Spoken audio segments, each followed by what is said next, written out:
Vamos falar hoje sobre os elementos da comunicação, tá?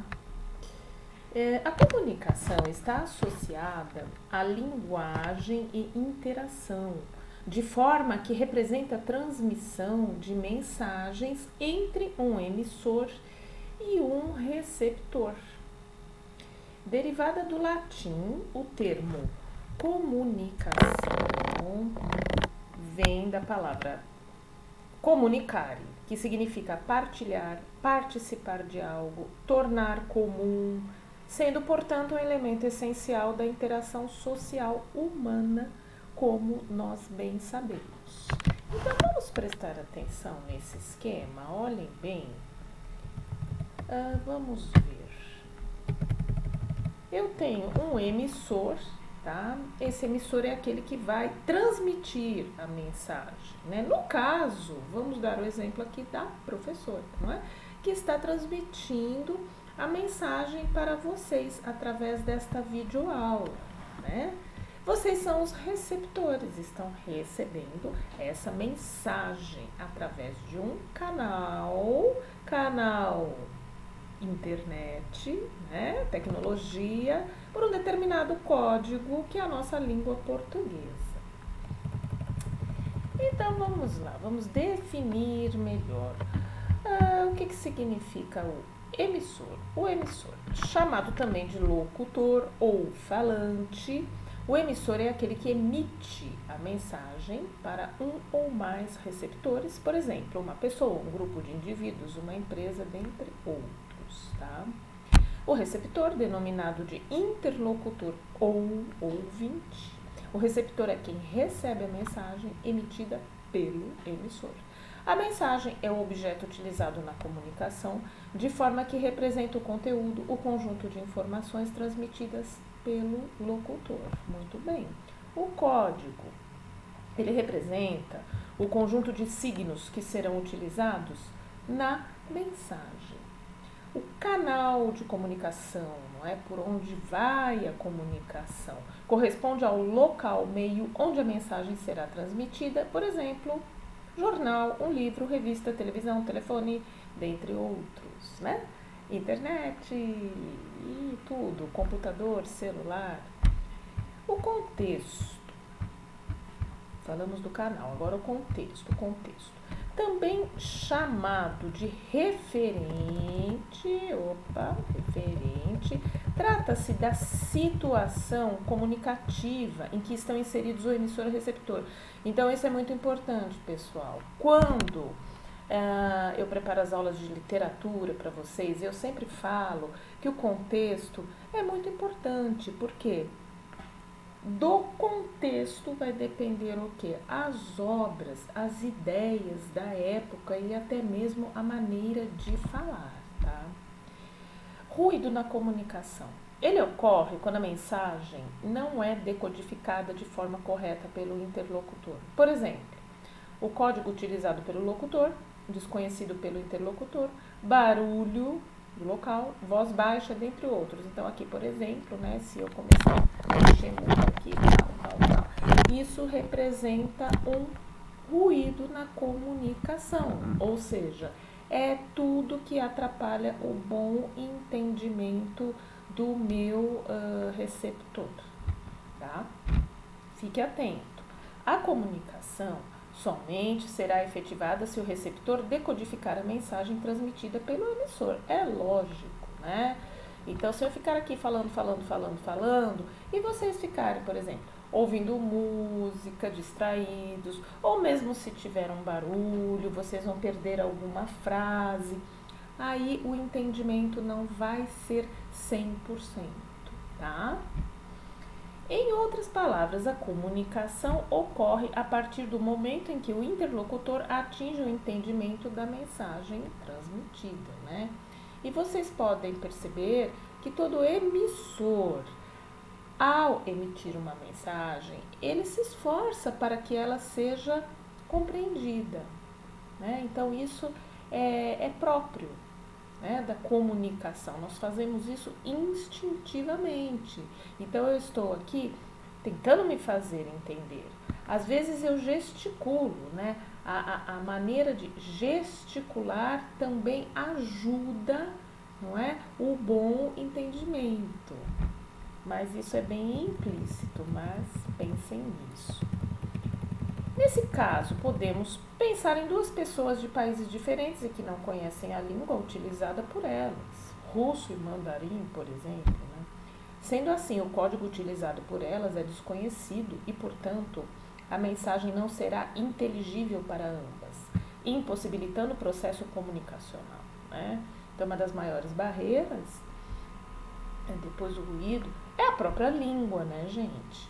Porque é muito difícil você, por exemplo, você vai viajar e aí você precisa se comunicar e não sabe a língua, né? Isso atrapalha demais a comunicação, né, gente? Importância da comunicação. O ato de comunicar-se é essencial tanto para os seres humanos e os animais, uma vez que através da comunicação partilhamos informações e adquirimos conhecimentos. Note que somos seres sociais e culturais, ou seja, vivemos em sociedade e criamos culturas, as quais são construídas através do conjunto de conhecimentos que adquirimos por meio da linguagem explorada nos atos de comunicação. Quando eu falo linguagem, tá? São diversos tipos de linguagem, tá, gente? Diferente de língua. Então, a linguagem, vamos supor, pode ser a linguagem de Libras, pode ser a linguagem da música, do teatro, da pintura, tá?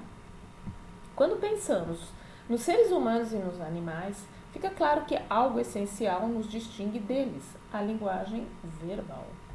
A criação da linguagem verbal entre os seres humanos foi essencial para o desenvolvimento das sociedades, bem como para a criação de culturas. Os animais, por sua vez, agem por instinto e não pelas mensagens verbais que são transmitidas durante a vida. Isso porque eles não desenvolveram uma língua, código, e por isso não criaram uma cultura, né? Então é bem diferente. Se bem que todos nós, que temos os nossos pets, nos comunicamos de uma maneira ou de outra com os nossos bichinhos, né, gente? Vocês devem perceber isso. Linguagem verbal e não verbal. Importante lembrar que existem duas modalidades básicas de linguagem, ou seja, a linguagem verbal e a linguagem não verbal. A primeira é desenvolvida pela linguagem escrita ou oral, enquanto a outra pode ocorrer por meio de gestos, como eu falei para vocês, libras, desenhos, vamos supor, um filme mudo, filme mudo, né? Um curta-metragem, fotografias, dentre outros. Meios de comunicação. Os meios de comunicação representam um conjunto de veículos destinados à comunicação e, portanto, se aproximam do chamado canal de comunicação.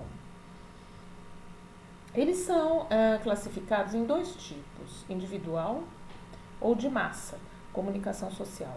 Ambos são muito importantes para a difusão de conhecimentos entre os seres humanos na atualidade. Por exemplo, a televisão, o rádio, a internet, o cinema, o telefone, o celular, dentre outros.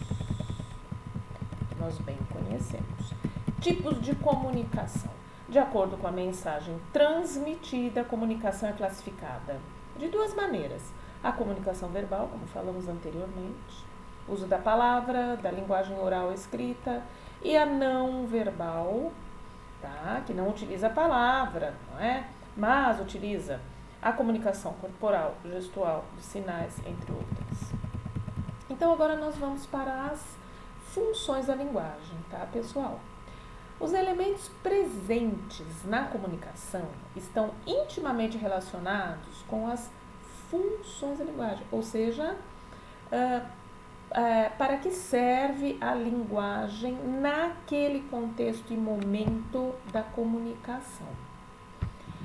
Elas determinam o objetivo e ou finalidade dos atos comunicativos, sendo classificadas em, vamos lá, prestem atenção agora, função referencial, fundamentada no contexto da comunicação, no tempo, no espaço. A função referencial objetiva: informar, referenciar sobre algo.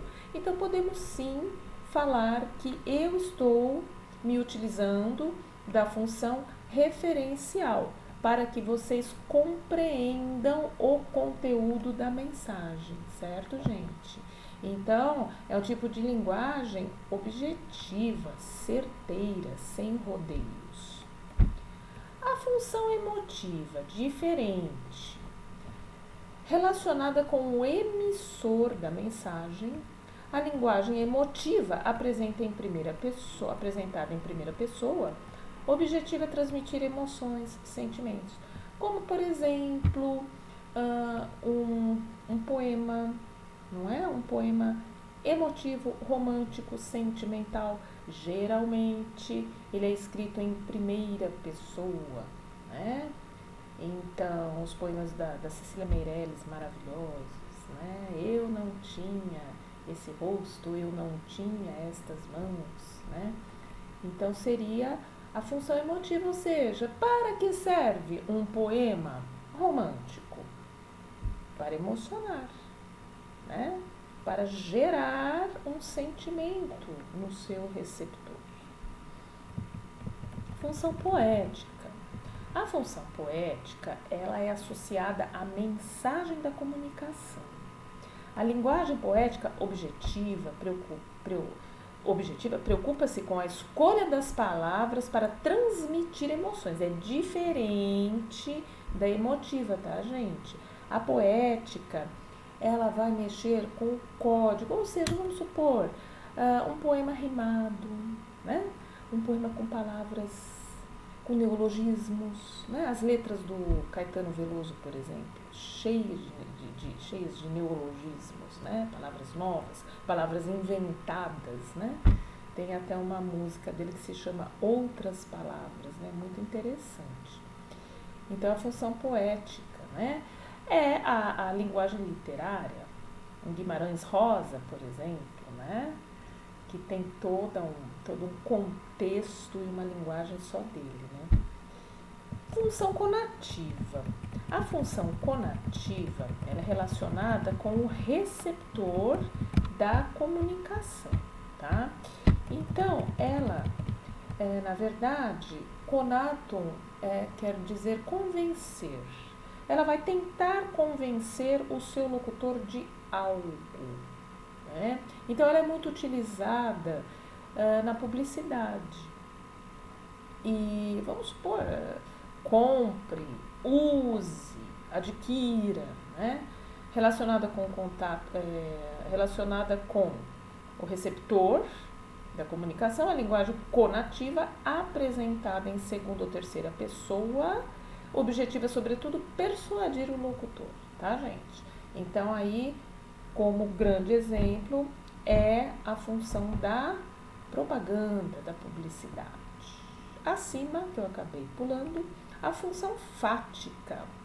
Função fática, relacionada com o contato da comunicação, uma vez que a função fática objetiva estabelecer ou interromper a comunicação. Por exemplo, estamos aqui, não é? E de repente um chamuscado, né? E aí o som vai sumir. Mas eu vou fazer de tudo para quê? Para retomar a comunicação. Então eu vou falar, pessoal, estão me ouvindo? Tá tudo certo?